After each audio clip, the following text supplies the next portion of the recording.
This is I Buddy Landell, and you're about to listen to Booking the Territory, the unprofessional wrestling podcast, so stop working yourself into a shoot, you numbnuts. This show is strictly for entertainment purposes only. Don't be a dumb ass and get offended by anything on this show. And if you do get offended, that's a you problem. Before I throw it to the fellas for another banger of an episode, shout out to all the BTT patrons, including the largest Patreon contributors of the show: Disrespectfully Classy, Mark E. Blassie, Mike Childry, Joe Ice, Good Old Justin, and Mike H. Now enjoy this Outlaw Mud Show podcast. Remember, if it don't snow, it don't go. And be blessed and be a blessing, pal. Hi, everybody. This is Jim Cornette, pro wrestling legend, and you're listening to the Book in the Territory Unprofessional Wrestling Podcast. This is the artist formerly known as Daryl Van Horn, James Mitchell, the Sinister Minister, and I'm here to let you know I would rather slam my cock in a car door than to miss the dulcet tones of Hard Body Harper, my illegitimate son, on Booking the Territory podcast. Woo, Messi, this is professional wrestler Jimmy Valiant, the Boogie Woogie Man. Tell my people, my brothers and sisters, don't you dare miss Booking the Territory. Oh, yeah. This is a one-man gang. You're listening to Booking the Territory Pro Wrestling Podcast.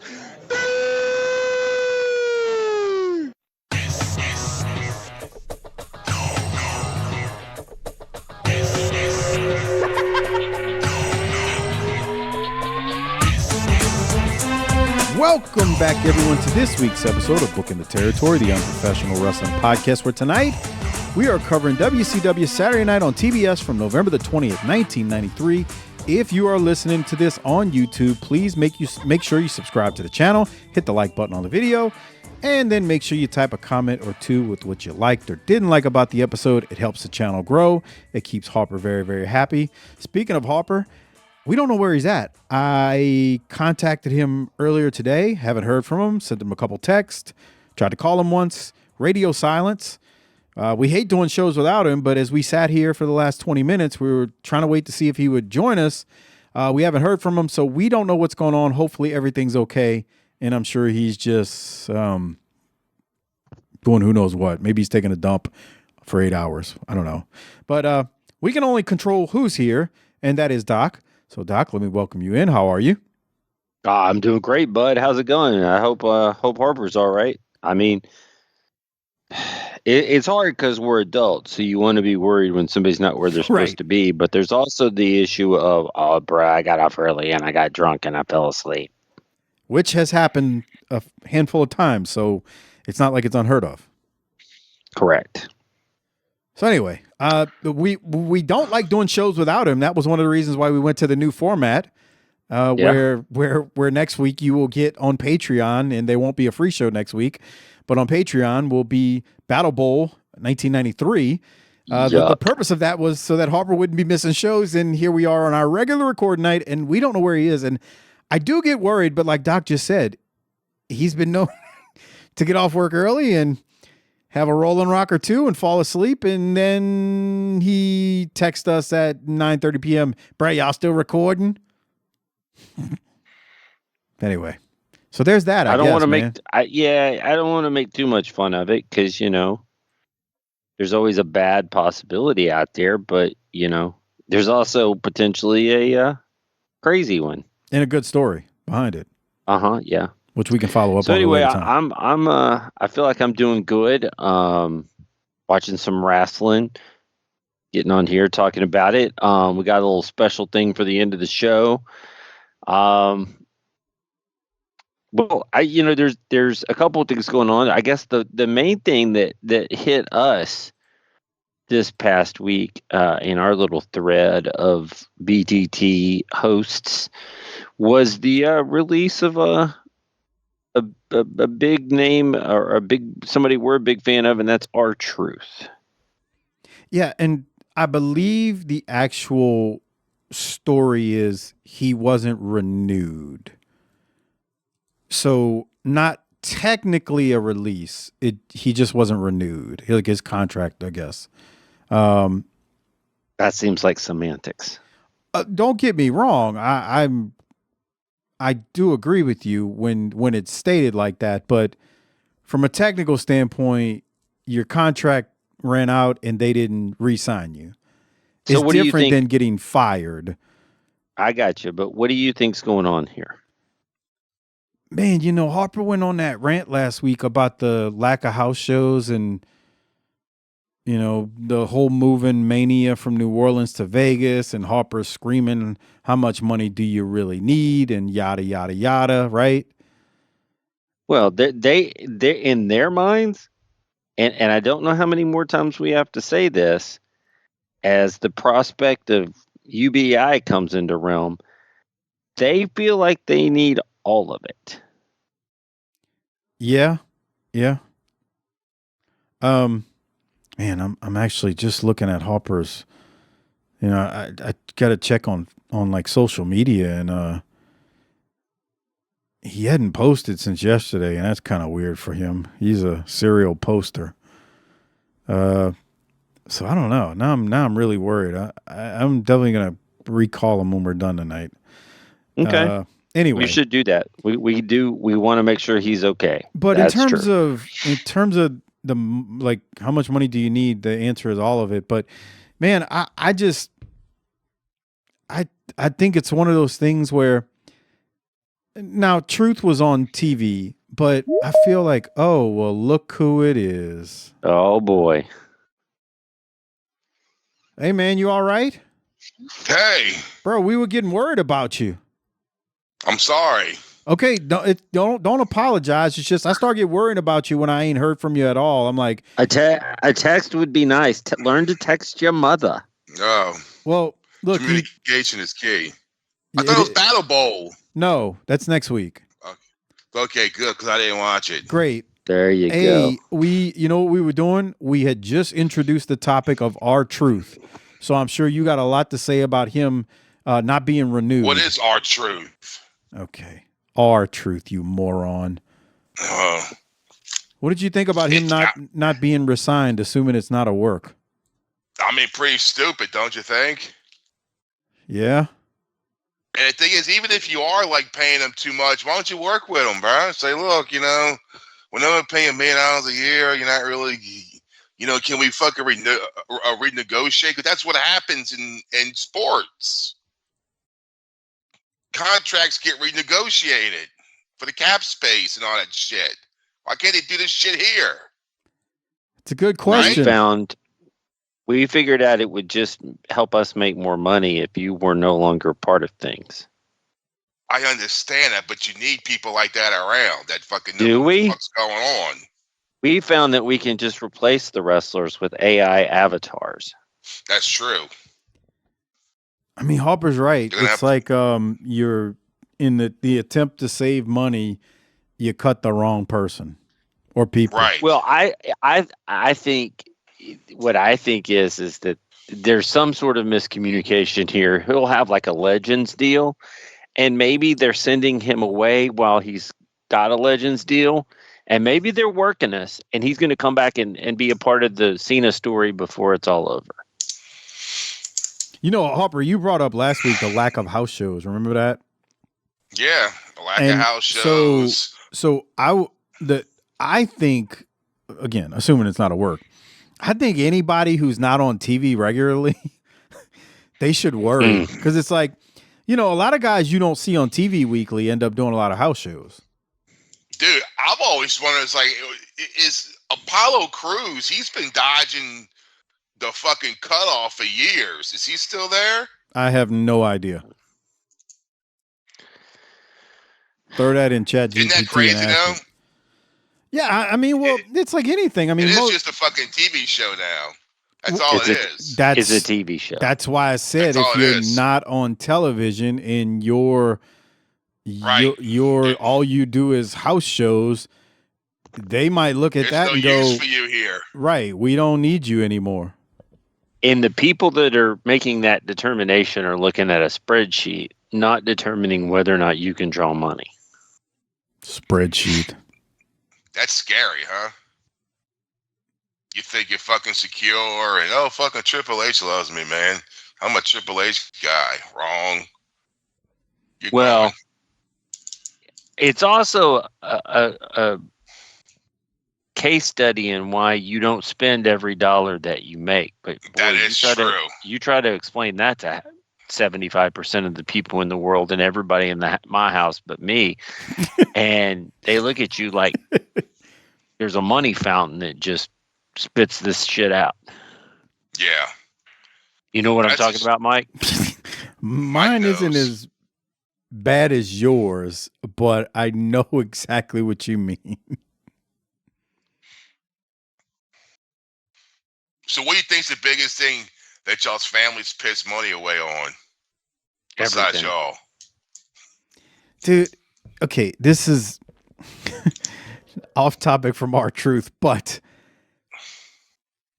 man, we throw away way too much food. That's a good one.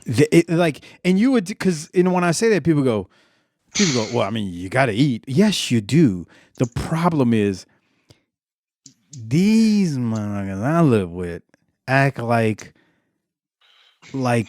I just wanted to get this and try it, and it's like expensive, and they take 2 bites Fuck and they're like, that, dude. And I'm that's like, the one thing about me, bruh. That's one of my problems. That shit doesn't go. But, bruh, I bought a bag of these fucking bananas, right? You know, you go to grocery stores sometimes.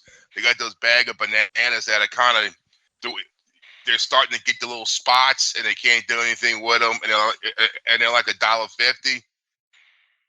I'm killing every one of those fucking bananas. I ain't throwing none of them away. They're all. But when you have a family, Harper, they buy 2 bags of bananas to eat one of them, and then the rest goes bad because they thought they wanted bananas. But then they saw something else they want. But it's not just the bananas. Then they saw something else they wanted the next time and bought that, and then ate one of that, and then saw something else and bought that, and then it never ends. That would piss me off. And here's the other thing. While Mike, see if this hits. While that bag of whatever that is in there going bad, here comes a DoorDash or a Uber Eats or something else. No. Not so much a DoorDash or Uber Eats but I mean my son does, but he makes his own money, so that's his problem, not mine. But they like, you know, my daughter with her schedule, she's always ripping and running. So they are always like, oh, I don't want to, when I get home, I don't have to, you know, dig something out of the fridge. And so they pick something up. And I'm like, boy, y'all double. Same thing you're saying, Doc, just no delivery, but it's a double whammy. So you bought food that you got, but you don't want that. So you get something else. Now you're not hungry no more. So you're not going to eat what you already got. Also, Harper, something you don't deal with is every time everybody, and Mike and I've talked about this, every time somebody in my house leaves the house, that's not me, they got to stop and get something to drink somewhere. Bro, it never ends, dude. Every time. And it's like, and I told you this before, it's not just a one-time thing. Like, so for me on Fridays during football season, it's a long day because, you know, I got to work all day. So I'm eating, you know, I pack my lunch, I got everything. But from the time we have to leave the house to go to football, and then DFW is so big. I mean, you're driving across damn near the state of Connecticut. It's a long night. So like, you know, she eats really, really, really like right after school because then they got to get to the game, and the game's not till 7. So they go to the game, and then you're at the game. And for me, I don't like spending money at the game because it's so much more expensive. We talked about this before, right? The concessions are ridiculous. So I smuggle a drink in my cargoes every time. I ain't spending. For real, you know dude. what I'm saying? I did that shit to the movies every fucking time. I smuggle a drink in. Michael, what are you doing? We're not poor. Why are you sneaking that in? I smuggle snacks in them side pockets, bro. So then, the only time I'm gonna stop and get something to eat is generally on a Friday night. And that's during football season. That's not every Friday. That is the only time because we get home so late that, you know, I mean, we getting home at like 11:30 midnight. It's like I gotta stop when we leave in the stadium to get something because it's just been a really, really long day. And even then, I'm the frugal one. I tell my wife when we split something. No, I want to have a spicy chicken sandwich. But Doc's right. They can't leave the house without spending money. And if you say something, you're the bad guy. You're an asshole. Oh yeah, You're an asshole. You like Lucifer, dude. You say something, you the devil. All right. Oh, yeah, bro. Dude, there's a fucking Buffalo Wild Wings right across the street. She was gonna do the DoorDash thing. I could literally basically walk there. And I was like, what? I want to do DoorDash Buffalo. I was like, it's right there. I said, you are out of your fucking mind. Oh, but you said you're tired. You don't want to go anywhere because you've been working. Yeah, but are you going to spend an extra whatever the fuck when it's right there? Here's the advice to everybody listening. Start saving your money. And then That's all I'm going to say. And then she's like, oh, well, you don't want to go anywhere. I said, call those motherfuckers. I said, just fucking, I don't. You know why? I'm going to go right there. Because I don't want to go out anywhere because anywhere is trying to hollow me out and lighten my wallet. That's why. That's true, man. Then I'm going to Hooters instead. Bro, I'd be a millionaire if I wasn't married. Huh? I'd be a millionaire if I wasn't married. That's nice. That's an exaggeration. Just trying to make a point. Think Artrude's a millionaire? Yes. I think he's well off. If he's not a millionaire, that's his fault. But that's nice. I think supposed to mean? Not re-signing somebody like him is just stupid. I think it's stupid, but I think he will be back sooner rather than later. I also hold out the idea that there's a work involved here somewhere. Yeah, that was I don't know. That was the thing that got me. I was like, what is the angle here, man? Like, I don't know. I hate being the skeptical one all the time, but it makes me think that. Especially, they'll do something because the crowd was yelling for him last night on Raw. So there you go. How much is a Legends deal? Y'all know? I have no idea. Well, Mike's is probably a little bit more, pays more than mine does because he was actually a wrestler. Yeah, he was like, no, I still get that Michael Vick money every time someone buys a jersey. Every time somebody buys a little brass knucks trophy. oh, Mike, Gary Nation came to the show. Yeah, that dude don't like me. Oh, well, that's your problem. Okay. I mean, what's he got against you? I don't know. Yeah, what'd you do? I don't know. Then he got the wrestling.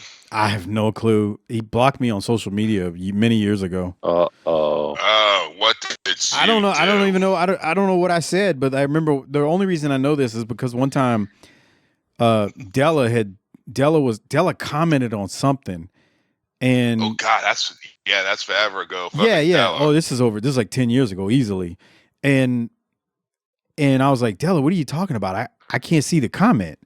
And then she screenshotted and sent it to me. I was like, I guess he blocked me. I don't know why he blocked me though. But anyway, that's funny. He was there. That guy's got to be old now, dude.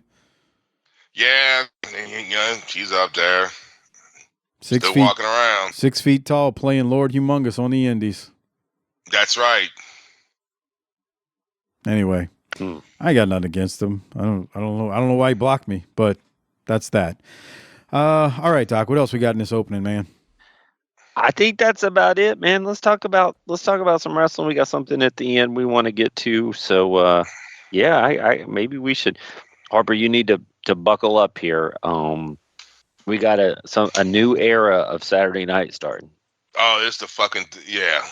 Can you see the screen? Yeah, this is when they look like it's like you're in Aliens or in Terminator or something. I'm gonna play it. I'm not gonna play it with audio, but because of the music, I don't know if it'll make it on the YouTube. But yes, it is the. We're talking WCW Saturday Night on TBS from November 20th of '93. It's the Battlebowl Go Home. Oh, look at that! Go Home show. You know what's going on here, right? You know what you see here, Mike? Oh God. An assembly line because of those terrorists are working. Okay. The jobs are coming back. They're fucking building things again here. Right, 1993. You see, look at this. See, look, they just built the robot arm. All right, here we go. He's starting off early. This is the new robotics opening. I call it the robotics opening. I assume that's what it's called, but it's what I've always called it, the robotics opening. So anyway, this is the new opening. It debuted tonight on November 20th of 1993. Y'all going to love this. This week's episode was taped October the 6th of 93 in Dalton, Georgia.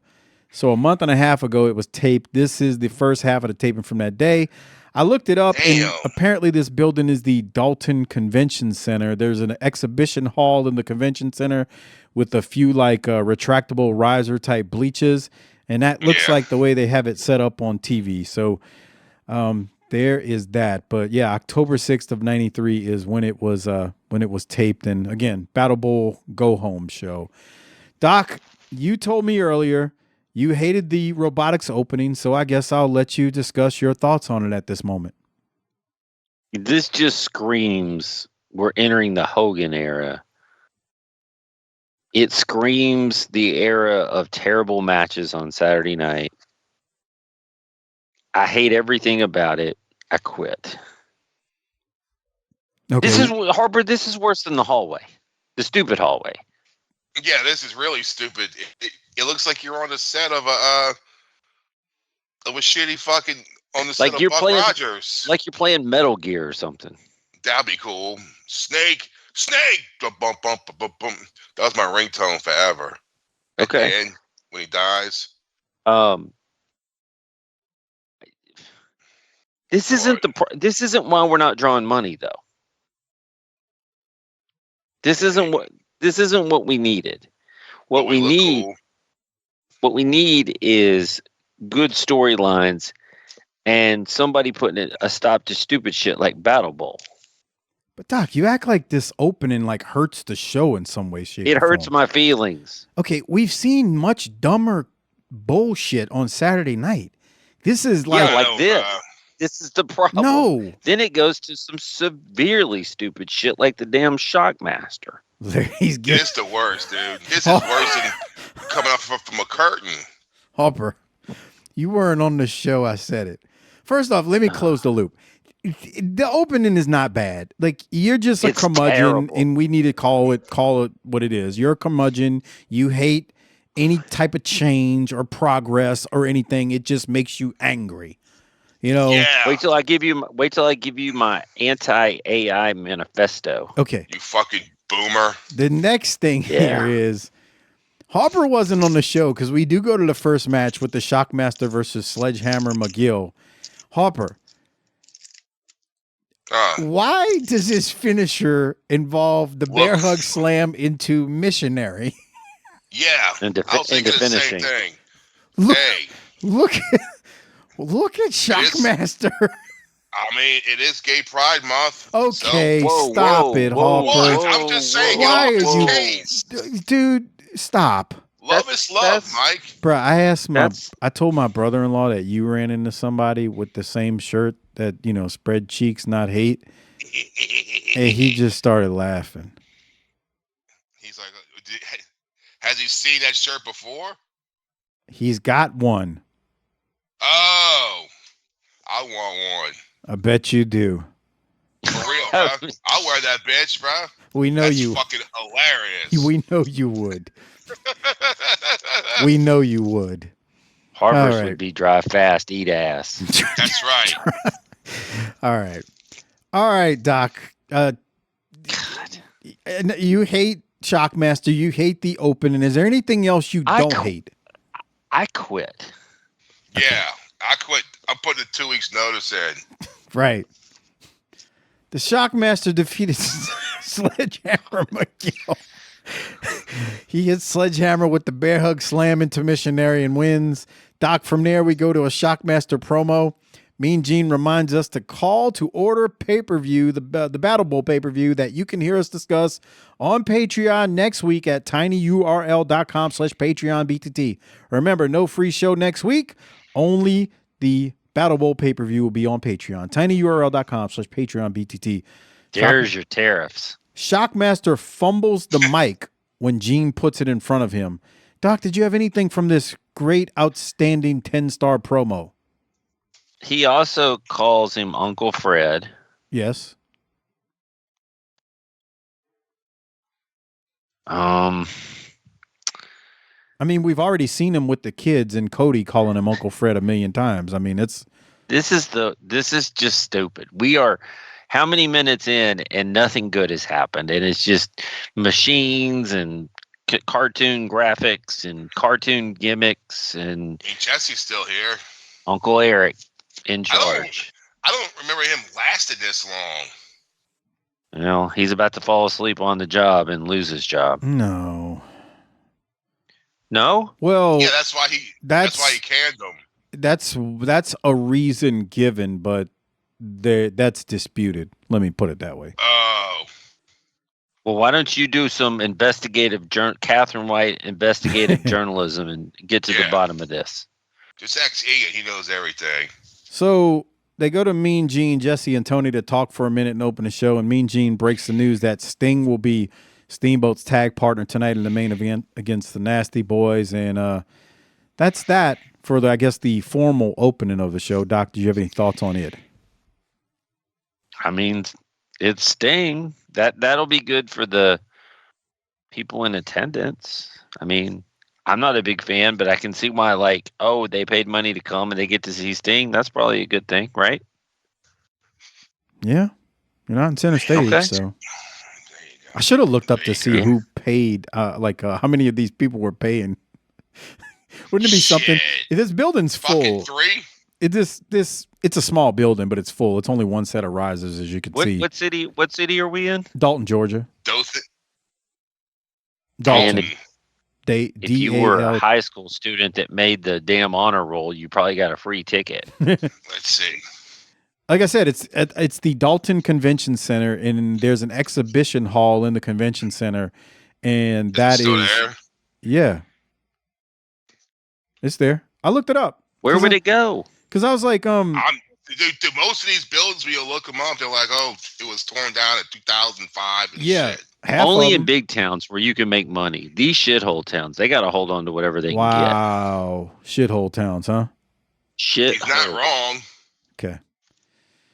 The Colossal Kongs come out. They defeat Tom Zane and Mike Thor. Another quick match. Doc, any thoughts?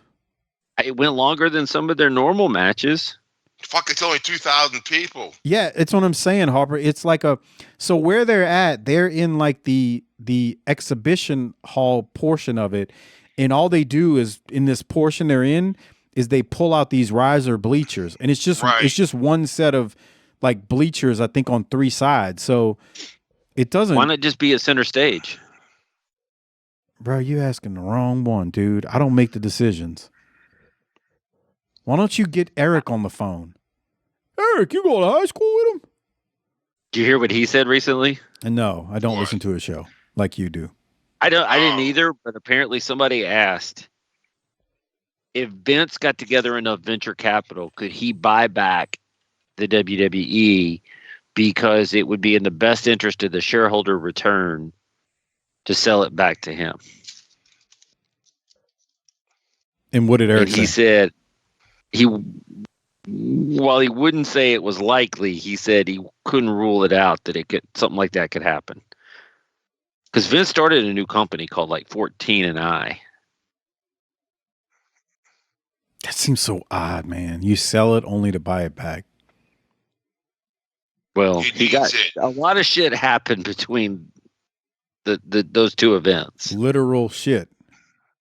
Well, alleged shit. Come on. Yeah. Allegedly, Mike. Oh, look at you.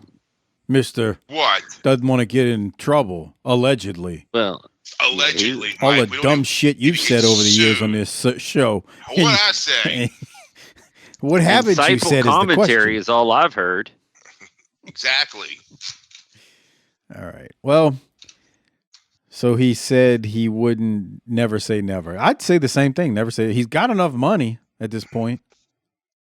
Yeah, but would they sell it to him though? Well, no. I mean, if it's if it's a high enough, if he starts buying enough shares. Damn, that's crazy, huh? It's just like fucking Young and the Restless, like Victor Newman buys back fucking Newman Enterprises and shit. Hey, when these rich people get through taking out each other, then they're going to turn on us. Uh-oh. All right. Mr. Cheerful They're tonight. going to buy fucking PTT. Hey, did you... Oh, wait, this is... I thought Orndorff was pretty good here. I mean, it's not worth listening to, but he was just, I'm the man. Yeah, they're actually the Battlebowl Control Center. Mean Gene was selling the pay-per-view. That's a wonderful place. Right. Yeah. This show sucks. You love Battlebowl so much, you're not going to be here next week for it. Thanks, Doc. That's how you work that. It's in my contract that I don't have to. I've hit my number of dates. Yeah. I'm about to hit my number of dates. Then you can't book me anymore until next year. tinyurl.com/Patreon BTT is where you can listen to me, Crockett, and Harper review the outstanding pay-per-view known as Battlebowl that only one listener we know likes, and that's Chris Zoncha. I'm sorry, Zaha. Man, Harper, you better just destroy this piece of shit and just... I don't want to watch it because I thought that was this week. The best. And I'm thinking, damn, why did you fucking text me? Because I completely forgot with the LSU and the regionals. And the Dodgers. Yeah, I watched some of that. Yeah, and the Dodgers had been on for like 5 nights in a row. We had the show Saturday. And we're going to Pensacola Thursday. So I Harper's completely a busy forgot man. about that shit. We're lucky to even have him here tonight. That's right. So look who we're going to talk to here. I'm about to rewind back, but yeah, Harper, actually, you might want to watch it just to see Mean Gene throughout the night. How long is it? It's a pay-per-view. But is he going to harass Missy? You just want to watch it to see Mean Gene. He better leave Missy alone. Speaking of leaving Missy alone, there's somebody who has been gone a long time that we're about to hear from here. Let's go now to Tony Schiavone, who throws it to a promo from the main event. And I'll just play it and then you'll be like, what? Here it is. Before we get our next match, a lot of things going on the main event. 6:05 Eastern each and every Sunday night here on TBS. Let's take you back to last week and a confrontation between Todd Champion and Lord Steven Regal. Here it is. All right, we are with Todd Champion, the Patriot. The wins continue for this youngster, Todd. You're looking great. And I know you told me you had your eye on someone. Then you told me it was Lord Steven Regal. I'll tell you something. Before I talk about that, man, I want to say it's great to be back in the good old USA. Let me hear you. USA. All right, the fans are behind you, but let's talk about the World Television Championship. No, they're not. First of all, a few weeks ago, I told you I had my eye on somebody. It was Steve Regal. I've scouted him, I've watched him, and one thing about him, he's a fake and he's a phony.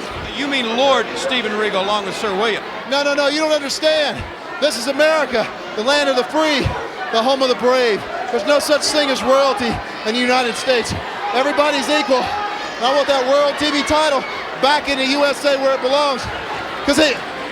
Well, wait a second. Face to face.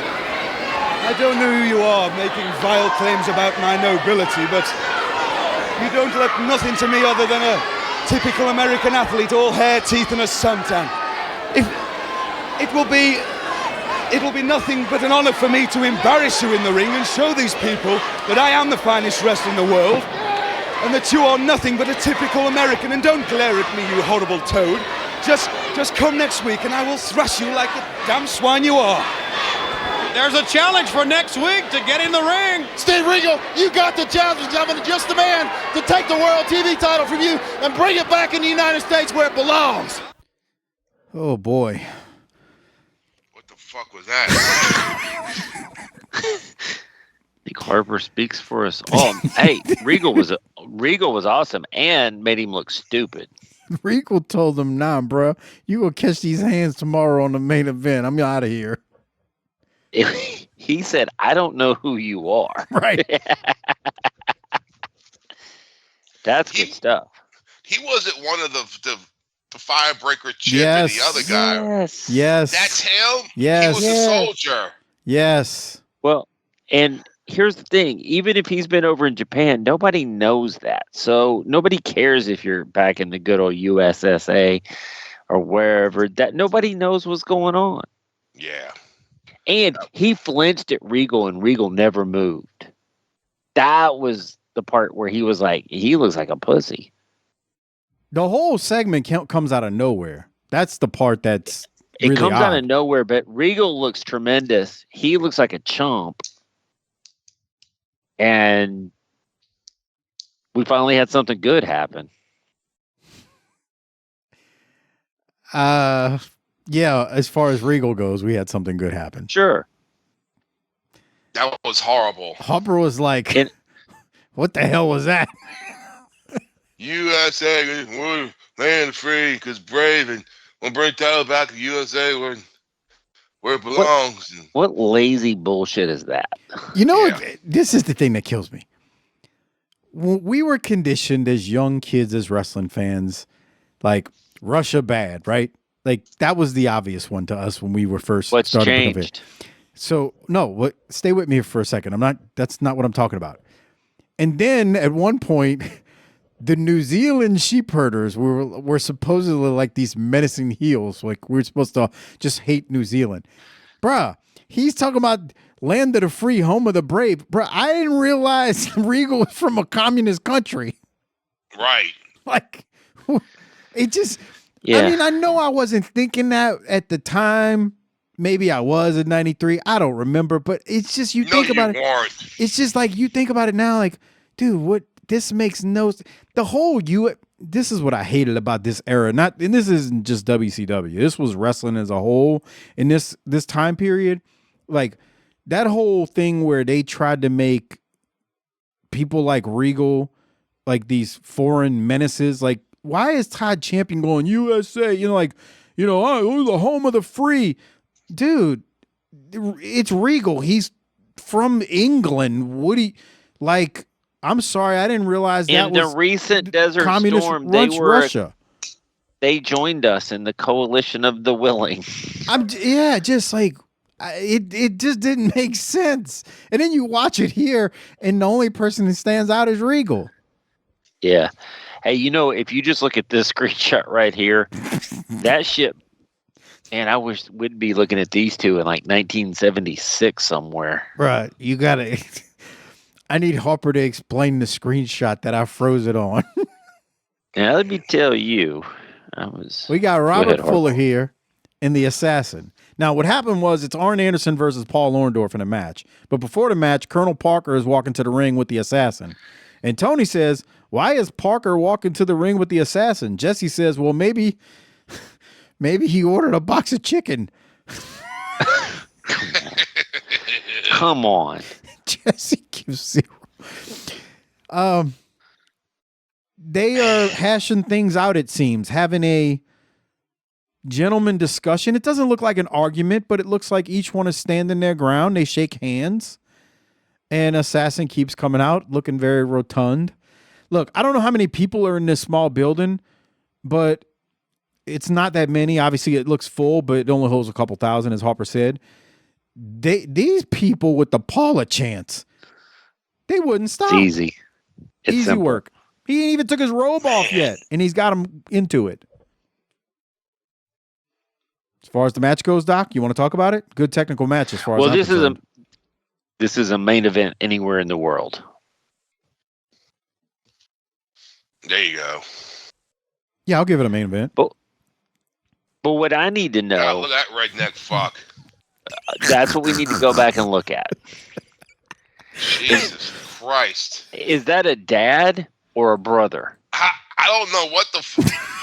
That's I some can't sort tell of how old that is. demented leprechaun-looking... Man. You ever see the movie genetic Wrong Turn? defect. God damn. Look at that thing. Jeez. He's got cigarettes in his pocket, but that doesn't Yes, he does.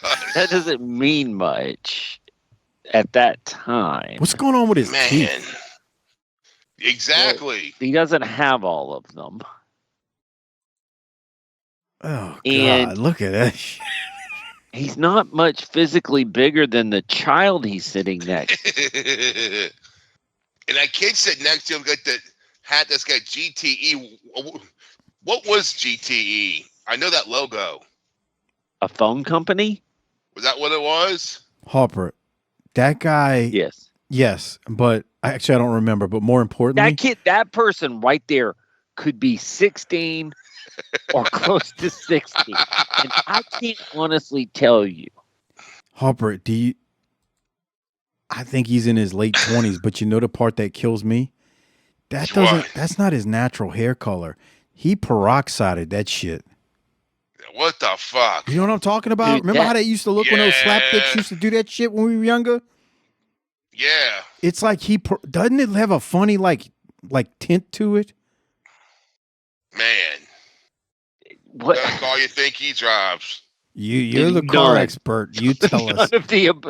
None of the above. Man.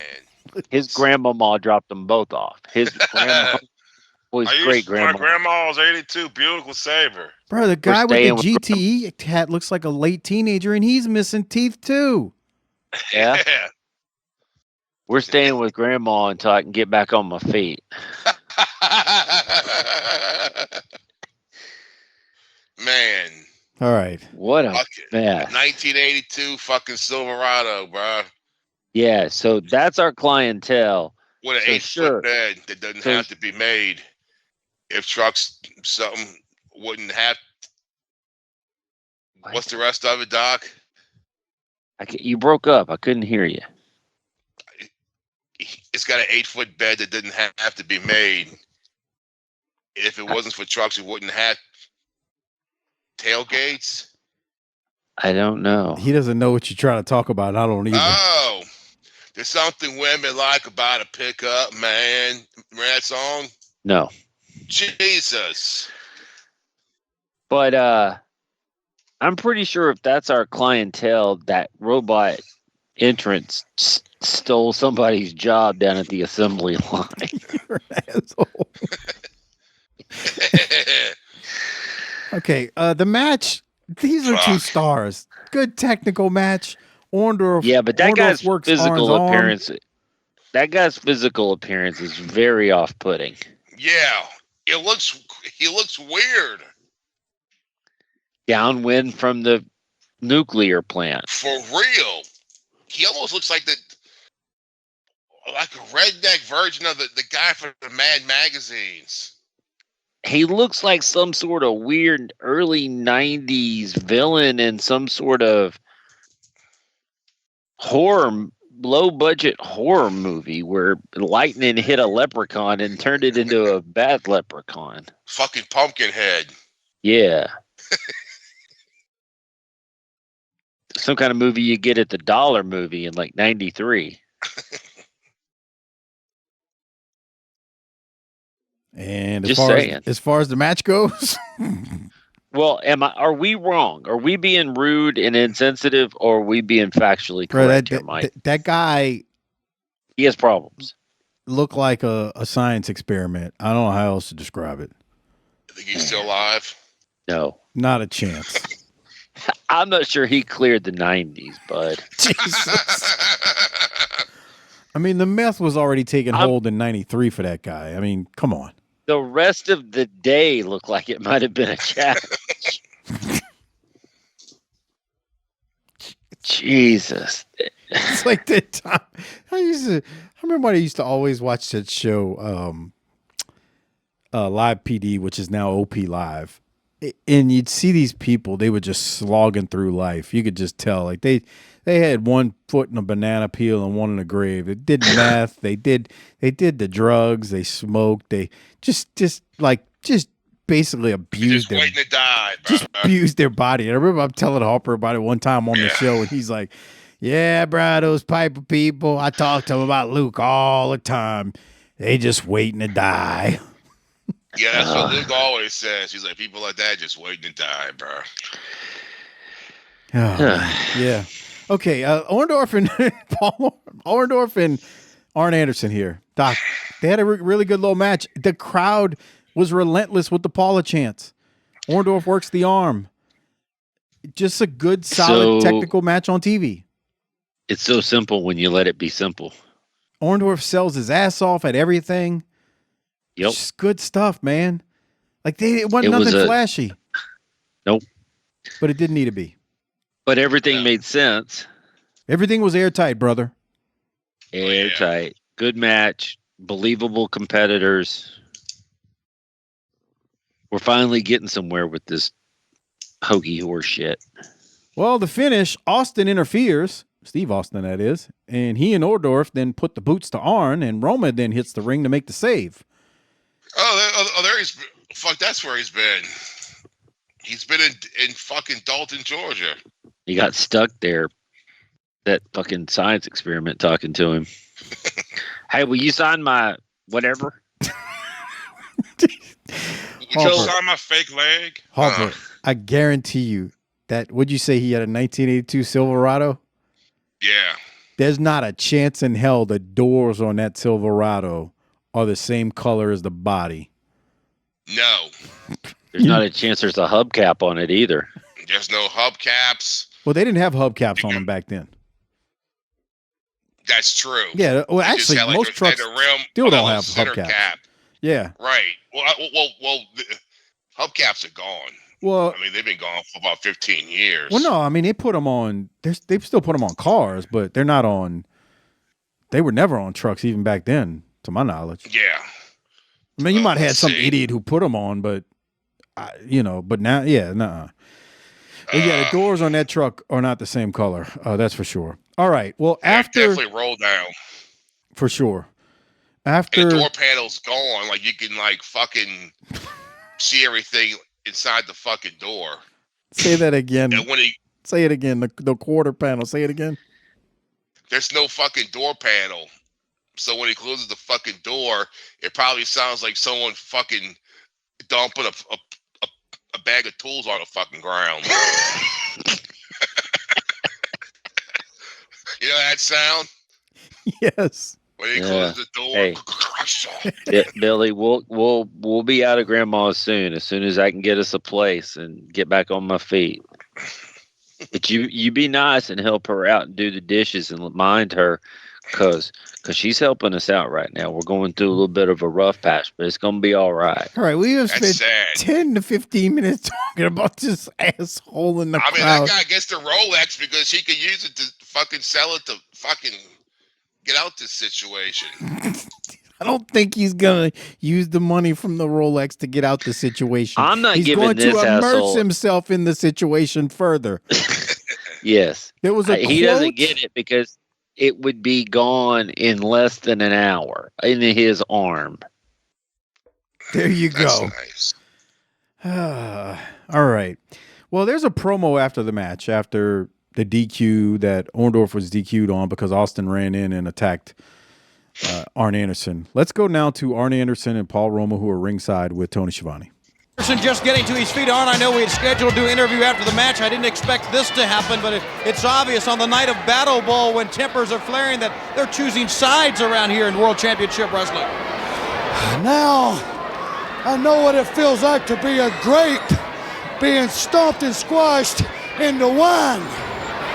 But Steve Austin and Paul Orndorff, you can't corner the market on the violence that you're bringing to me.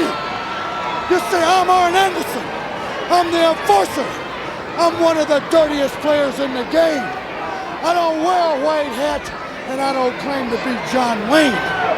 You want to jump on me, however, you find out about the inner workings of the Horseman, Arn Anderson per se.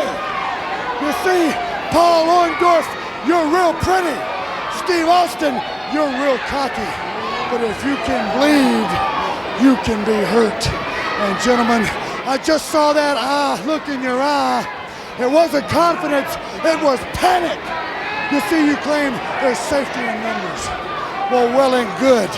You've chosen the sides. You've drawn the battle lines. Now, if you've got the guts next week, you gotta face me head up. And I'll find somebody that will back me up somewhere. What about, I was right there. I came running right out. A little tease at the end, maybe a little trouble in paradise with Arn and Paul Roma. He finally figured out that his tag team partner was a turd. That's no. Turd. Well, you really hate Paul Roma, don't you? Turd. Why do you hate Paul? Go to high school with him? Why do you hate Mr. Paul Roma? Doc? What are we clicking? The 8-pin. Okay. I always grab these 8-pins for this. Y'all got that bank is Woodforest Banks. They got it in Walmart. They I don't actually go in many used to have a few of them. I don't know if they still do. I don't go in many Walmarts. I know what you're talking about, Harper, Walmart, but I don't know if they have them there anymore. But go ahead. And that's the worst fucking name. Woodforest, bro. What kind of fucking forest is that, bro? What you got, like fucking water ocean, motherfucker? Stupid, bro. There's nothing in America in 2025 that doesn't make Harper angry. Isn't it? Like, for real, Woodforest. He's the water ocean.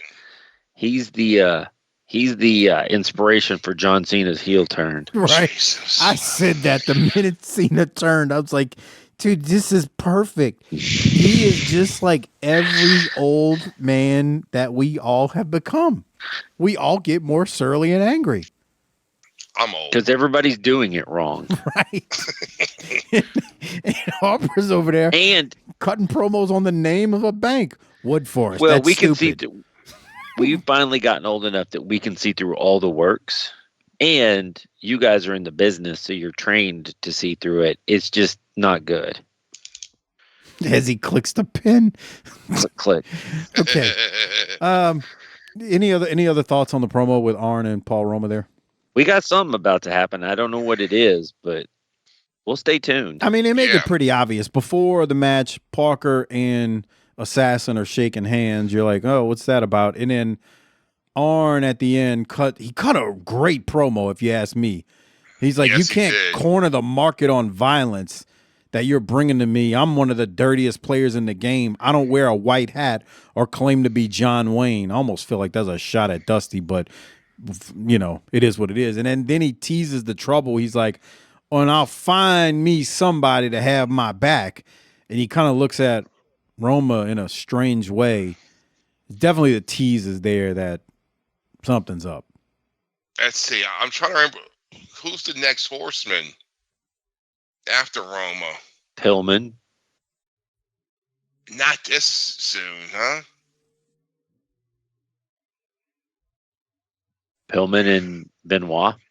Because don't they reunite to fight the Dungeon of Doom, Mike?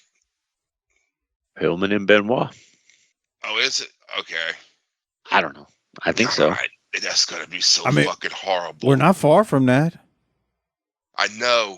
That's what I just realized. It's not horrible. What are you talking about? That's around the fucking corner, bro. Oh, you mean Dungeon of Doom? I don't mind it.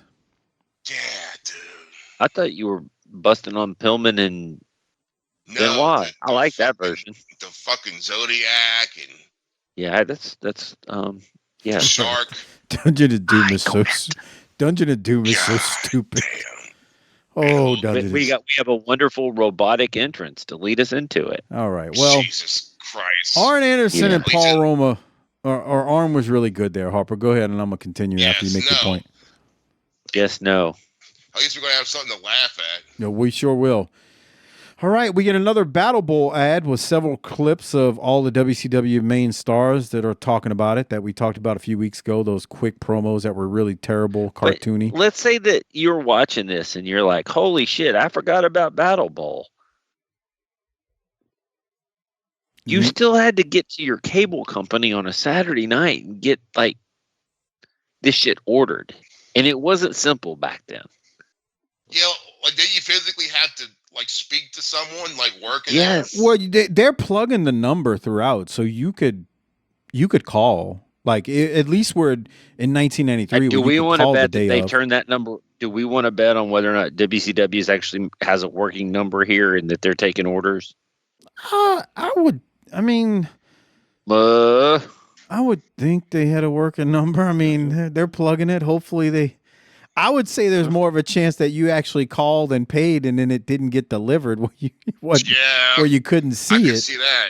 Rather than the number not being working. Can you go back and hit the Colossal Kong's entrance real quick? For what? Just humor me. Okay. I got to see when they came out. That'd be about 5-minute mark. Hold on.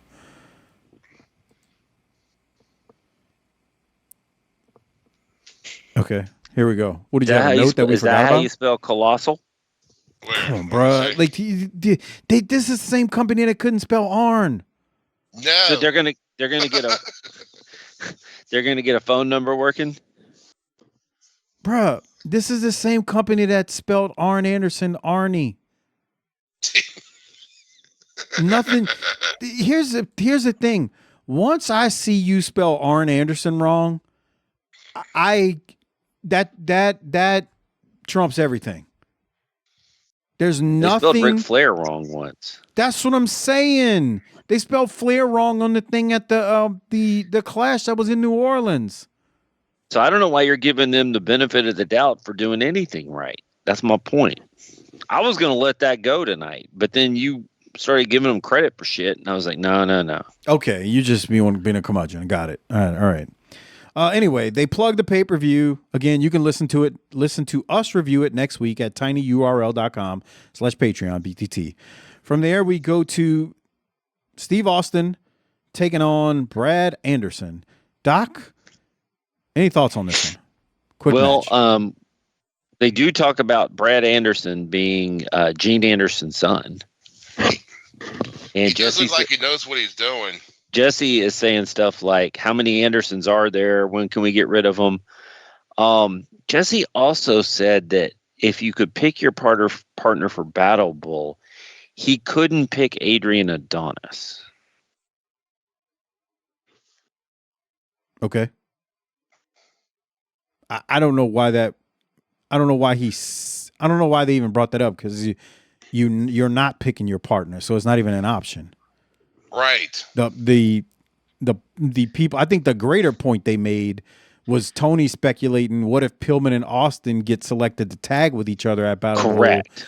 Would they team up for the greater good to get to Battlebowl, or would they have bad blood and essentially basically eliminate each other? I thought that was the better point, rather than, I don't know what the hell Jesse was on talking about it, picking your own partner. Like, that's not the rules of it. As much as I hate it, that's not the rules.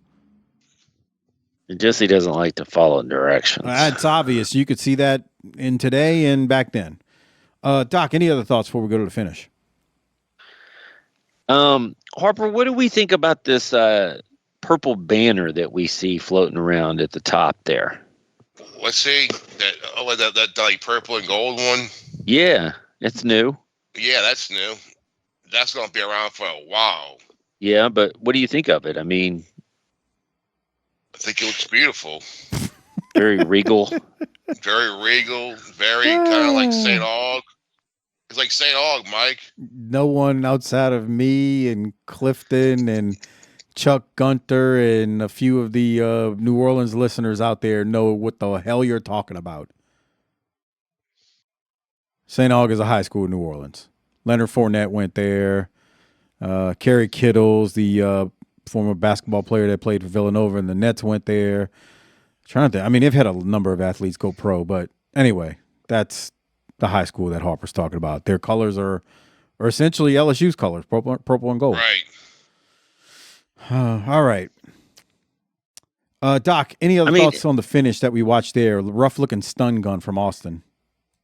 They all seem that way to me, but yeah, I mean, it was all right. Yeah, that guy was a good job guy. Yeah, it was fine. We don't use that term anymore. Looks like Trent Reznor, doesn't he? Or didn't he? No. No? Who do you look like? Do you know who that is? Do you know who that is, Mike? No idea. He was a quarterback for the Patriots before Drew Bledsoe. You are lying. I know that's not true, but okay. You know how many times people reach out to me when Harper says stuff like that, and they're like, "Bro, Harper don't know what he's talking about." I'm like, "Yeah, that's the point, dipshit." He just randomly says it. You should check all of Harper's statements, just like you should check your Google results. Like, I think, it's funny. Sometimes people fact check us on this show when we're not even trying to be truthful. I think it's hilarious because I'll get a message. I'm like, wait, what? No, that wasn't being serious. Oh, man. Oh, well. Oh, goodness. All right. Let's continue. We got to go to a promo after Austin's match. We got Austin, Colonel Parker, Tony Schiavone, and the assassin whose eyes look to be closed completely right there. Dude, he looks like he stuffed his head in a fucking Yellow Jacket nest. Jesus Christ. Look at these penicillin. This has been going on for months and we still can't get over it. I can't stop looking at him. All right, let's go to the promo now. We'll talk about how he looks on the other side some more. Here it is. Going on in this program this week, and a lot of it centering on these gentlemen right here. And with Battlebowl tonight, there's no doubt that Stunning Steve Austin has a hot streak going in. You know what? If I was you, I'd go right now and invest everything I could in Stunning Steve's victory tonight at Battlebowl. You know why? I'll tell you, because everything Parker touches turns to gold, and I'm touching 24 carats right here. Now I want to clear up something. For everybody wondering about my relationship here with the renowned hero of wrestling history, the assassin himself, it has to do with ideas. Ideas that I desperately need. I'm talking about ideas about the Rhodes family and Dustin Rhodes, because Rhodes, when we meet you, we're gonna beat you, because we're gonna know exactly everything about you. Am I right? First of all, let's get one thing straight up front. I don't work for anybody. I will work with you, and we will form a coalition that will be successful, and we'll achieve each and every goal that you set for Stunning Steve Austin, because there's no one in the world that knows the Rhodes family any better than I do. I know what makes them tick, and I know exactly how to make them move. And when I say move, I mean move right into the path of destruction in the name of Steve Austin. If there's one thing I can't stand, Schiavone, it's some loudmouth redneck with a big belt buckle. Dustin Rhodes, I think you know you're the loudmouth redneck, and the big belt buckle is a United States title. Dustin, you can run, but you cannot hide from Stunning Steve Austin. As far as Battlebowl goes, whether Dustin Rhodes gets in my way or that nappy-headed Flying Brian, I'll do what it takes to win. And of course, tonight that is on pay-per-view from Pensacola. Look. All right, Doc, thoughts on the promo right there? I didn't get why the assassin was so mad. He never said, "You're working for me." He said, "We have a relationship." I mean, he's just a curmudgeon like you are. Half the time you're mad at something at this show that you shouldn't be mad at, like you were with the opening. So I could say the same thing about you. What are you mad about? It's just a new opening. I mean, who gives a shit about the opening? I'm here for wrestling, not the opening. Well, Harper, you didn't like the hallway back in the day. Yeah. It's stupid. See? It's stupid too, Mike. Yep. See? Harper's easily influenced. That's not true. Except for things that make him mad. He's not easily influenced then. Oh boy. I thought if you don't watch Austin, you just close your eyes, he's starting to sound like Stone Cold. Like he sounds like him. He's an 8. He ain't got it. The full piss and vinegar. He needs to get fired for that. But man, I still can't that was believe they good. fired him. Nappy. He called him nappy headed. I like that. It was weird though that the assassin's like, I don't work for anybody. I work with you. But Assassin also makes a good point when he says no one knows the roads like me. Sure. And I like Fuller calling him a hero. Yeah. All right. Well, before we go to the main event this week, we see a few clips of Sting and Bulldog versus the Nasty Boys from the Clash. Again, you can hear us review that Clash at tinyurl.com/PatreonBTT, where we reviewed 25 clashes at this point, so you can catch the show there. They're showing this before we go to the main event, which is going to be the Nasty Boys versus Steamboat and Sting. So it is main event time. I will say this. They basically had about 35% of the show still to air when we went to this main event. So this main event ate up a good bit of what was left on the show, minus commercials. Doc, I did have a couple of timestamps, but I guess I'll go to you first. My first timestamp is from 55:35. Oh, we need to go to 50:11. Audio or no? No. Okay. We're at 50:06. What are we looking for here? Harper, get ready. Oh, yeah. What are we looking at? Dalton's finest. Oh. Oh, no. Yeah. How did that wildebeest get into the shot? That's somebody's mom. So at the beginning, there's two what you would call lovely ladies in the shot. Okay, so wait. We have a dark-haired and a blonde. Yeah. What's the chances that either one of those two are under 270 pounds today? Oh, no. Oh, come on, bruh. What's that? Come on. Exactly. Grow up. Just before Harper turned on me, he said, not a chance.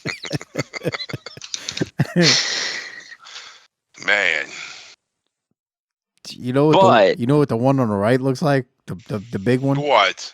The wildebeest looking one, Harper Doc? Yeah. Remember that picture I sent you a few weeks ago of that person who used to talk about covering the event?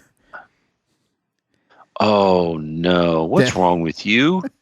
Looks like his wife. No. That's pretty fucked up. That's hurtful. Right. Okay, so the one in the middle. What do we got? Do we have names here for these? Yeah, let's see. We got Michelle. There's a Michelle. We got Kelly. Damn. Keeps going past. Kelly or Kimberly? Either way. Doesn't matter, does it? Right. Same difference. And the big one's Barbara. Okay, so Mike. The two on the none left. Of them, neither. I don't want none of them. Not my speed. No. I'm married. I don't want none of them. I know. Yeah. I know. Right. We're not talking about you.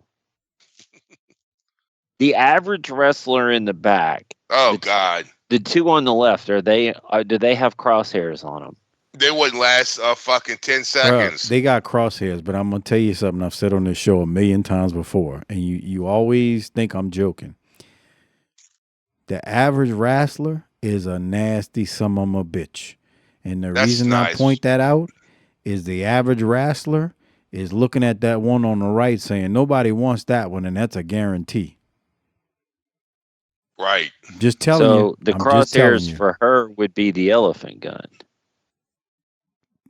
If you want to call it that. So you're saying that all three women are potentially in impregnable danger? Oh, no doubt. Yes. No doubt. But especially the two cute ones. Look at Harper. He's got a little crush over here. I know. I'm going to marry him. Both of them? Yeah. Harper's harem. Moving along. Jesus Christ. Okay, no, we're not moving along. You got to pick their cars. No, that's your superpower, not mine. What are these three driving? Let's see. Well, if the one on the right's in the getting in the car, hopefully something with some heavy shocks. The one on the right drives a station wagon. Just look at it. Yeah. She's got a station wagon. Why do we do this? Because it's fun. Oh yeah, I forgot. The only wrestling podcast, the only classic wrestling podcast that doesn't talk about wrestling. That's not afraid to go into the crowd too, brother. Let's see, the middle one's an 87 Mercury Cougar. Okay, the one on the left, Harper, keep going. Let's see. Well, this is 93. She's got a Cutlass Supreme convertible that she can't afford. And she's totally killing her credit by fucking buying that fucking car. Okay, what kind of cigarettes are in the ashtray? And I know I should stop spending so much money on cigarettes, but I just can't stop because when I get stressed, I like to have a cigarette. What kind of cigarettes are these three smoking? All of them. Yeah. GPC. Jesus, y'all in the GPCs. Holy crap. GPCs, basics. I got a pack of Dorels. No Vantages, huh? No. Okay. All right. Well, now we're moving along. Doc, I got a timestamp, 55:35. I actually, watched the wrestling. You know what I'm saying? Yeah, whatever. Okay. So Steamboat is chasing Sags around the ring, and then you hear the bump, but you don't see it because the hard camera is just concentrating on the ring. You see how Steamboat takes a bump from Knobs? Like, look, Knobs is like crouched down. It was a hell of a bump he takes on the floor, and you don't even barely see it. So I had that timestamp. That kind of made me mad. I don't think Sting and Steamboat are winning, and I don't really care about the Nasty Boys, so I found this kind of boring. They tried to make it like a follow-up on what we saw at the Clash, but it really just kind of doesn't move the needle. Is the best way to describe it. Okay, so it wasn't just me. No, I mean, the thing that the best part there was nothing wrong with it. Best part about it is Steamboat does a great job of taking the heat. Like he sells his ass off. Right. There's no like in wrestle crap moment or anything. It's just this wasn't what I really wanted to see. The thing you're looking for is an emotional investment, and there was none. No. I thought maybe we could just go back and run the open like with the robots a little bit more. Okay. But in terms of nothing wrong with the four guys in there, it's just, don't get me wrong. They cheered for Sting. They cheered for Steamboat. They're going to. They're going to cheer for Sting. But the like, nothing in me said, okay, the Nasty Boys are going to lose coming into it. And it was a long match, and it was fine. And I mean, we're all just really ready for Battlebowl, right? Oh God, I think that's what kills it more than anything. Because okay, you think about pay-per-views beforehand. You know, you got the quote unquote go home show. What the hell did they do tonight to prep for Battlebowl? This. No. Just in general, like what did they do? What made you watch this on Saturday night and say, you know what? I want to order Battlebowl.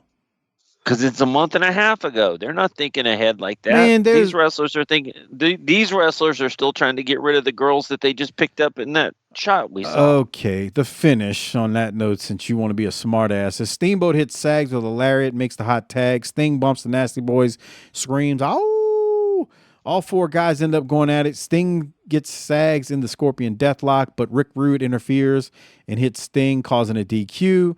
Now, Flair hits the ring to help Sting and Steamboat, and we are out of time as Tony Schiavone screams to call your local cable company because Battlebowl is tonight.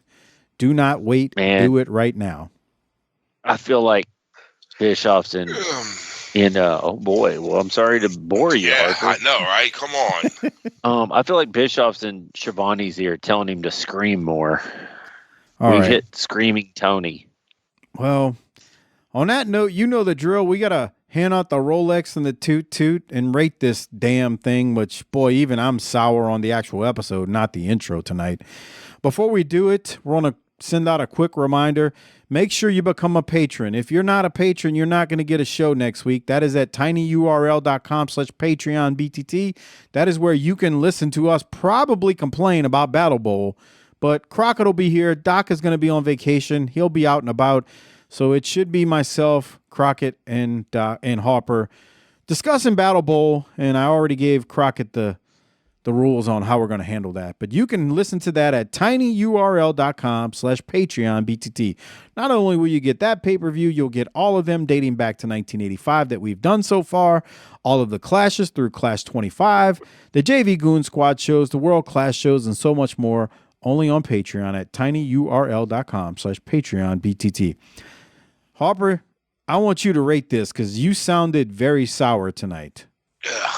A C. Is for Chromebook. Yeah. It is. And you hear that noise he made at the beginning before he rated it. He's disgusted. We're going to get through this rating, though, quickly because we have a special feature after the rating. Something very special.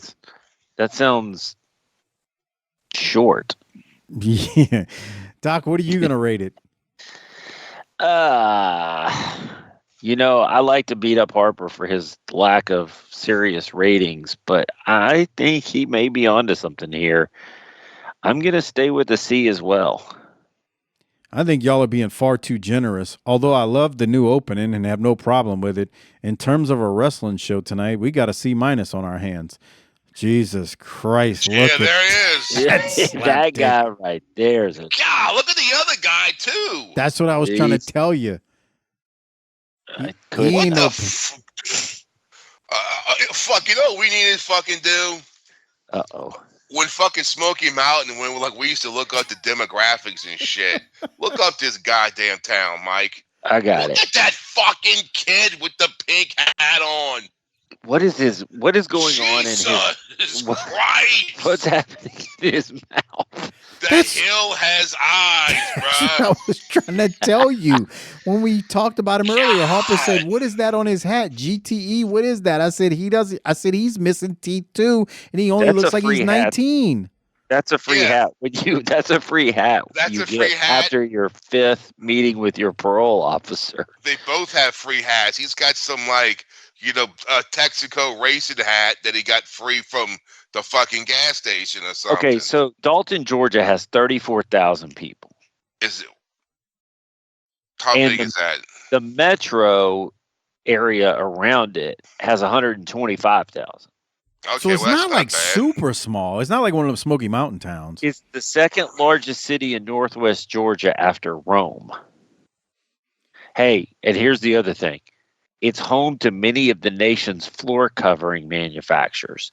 Oh, primarily those producing carpet, rugs, and vinyl flooring. He got laid off from the vinyl flooring place after he had a mishap with some of the adhesives, if you know what I mean. I thought when Harper said a second ago, you know how we used to in Smoky Mountain do the demographics? I thought he was about to say, we need to go back to Smoky Mountain and not review the wrestling, just review the crowd like we've been doing the last few months on this show. Harper, we got 35% honkies. But only 6% brothers. What?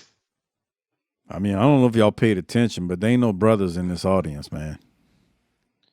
There's no other, but there's no other skin tones either. Hispanio is a 54%. Now, that's 30 years ago, and this is now. Damn. Right. So if this was now, it'll look like you're in El Paso. Yeah, about 20% of the people there are...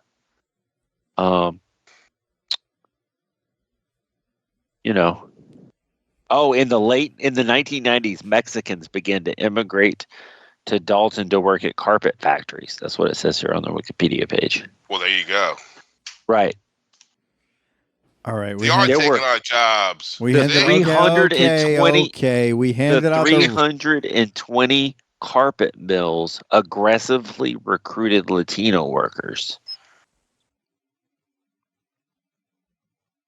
That's a lot of goddamn carpet The mills. carpet capital of the world. That's fucking weird, man. Well, that dude probably stuck his pecker in a roller machine of carpet, and here we are. All because this guy is on the TV. This guy's yeah. Would you? Let's see who's from there. I mean, what? Who still uses carpet? Look at that dude. No one. Look at his face, Harper. God, Paula. it's evil looking. Okay. Jameer Gibbs for the Lions. He's from there. Okay. Let's hand out the Rolex or the Toot Toot. I know who I'm giving Marla mine Maples, the former wife of Donald Trump. to. Wow. No fucking way. She's from Dalton, Georgia? Yeah, Wow. That's fucking crazy. there you go. So, who's getting your Toot Toot or Rolex, Harper? I guess Arn There's- double A for that promo. Yeah, there's only one choice. It's Arn. Doc, what about you? I'm not giving it to Arn. I'm giving mine to Regal. Well, Yeah, that's true. okay, I can see that. I liked Regal. He backed Champion down. All right. Well, on that particular note, Doc, I guess it's time to log off. anything else before we jump to the closing segment of the show? What do we do? It's still on? Still have more shit to do. Well, we got a little bit of special feature Uh-oh. for the end of the show. Special is the operative word. I have no idea what he's about to say. Not sure I'm real interested in it, but hopefully, I can't see, like I said a minute ago, I can't see any scenario where it's not short. That's nice. I'm actually trying to get it open up. That way I can play it. Well, where so you can hear it. apparently, Harper, that little Smurf sent in his quote unquote apology to me for the way he treated me and behaved last year at the NFL preview show, where the first words out of his mouth were "fuck you" to me. That's nice. Right. And then he wants to have, when are we doing it again? I got some sour news for you, Jack. I got better things to do than that. So we're good. I don't know if this is a rib. I don't know if this is heartfelt.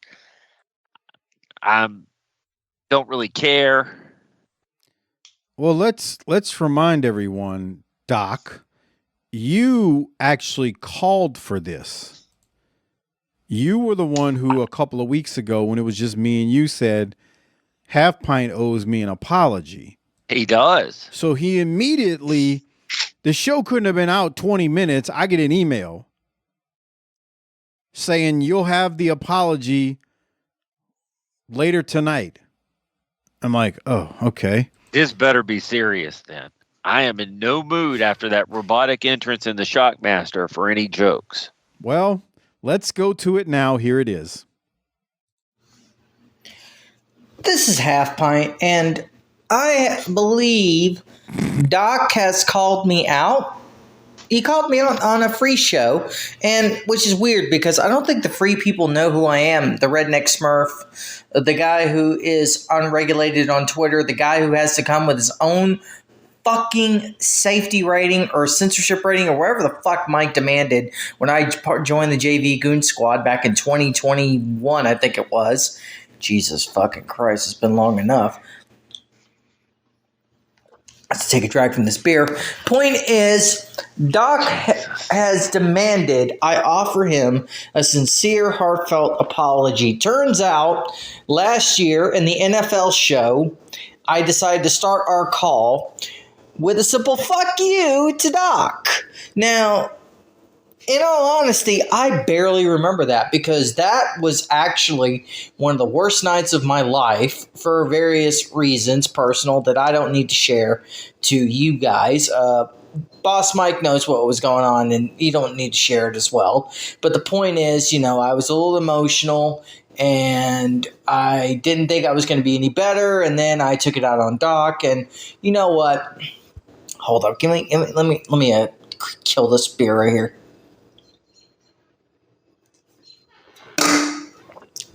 Doc, I apologize. I didn't mean it, man. I was going through a lot of shit. I shouldn't have taken it out on you. However, if memory serves me correctly, I just want to point out a few things. I remember specifically in 2021 when I did the first NFL podcast with you and Mike recording us, and the first words out of your mouth to me when I joined the call was, "Are you a midget?" What kind of person says that? Also, a tall one. The next year was 2022. That was a big year for me. As you pointed out on that podcast, I just bought a house. This house I'm living in right now, if I'm a little echoey, I apologize. I have practically no doors in this little loft. Anyway, point is, I get to this house and you're just like, well, you might need a husband. So you just assumed my sexuality without even asking me. So for me to say fuck you, Doc, and for you to call me rude, you're throwing stones from a glass house, boss. Oh, and by the way, your precious Dallas Cowboys conference championship appearances, they've had zero. They've had zero in this decade, in this century, in this millennium. They make an appearance, and you can call me the Queen's uncle for all you care. All right? Now, I'm Halfpint, and that's my point. Doc, I apologize. And if you don't believe that, you can kiss my non-existent white ass. That's right. I had it on mute because I was chuckling over here.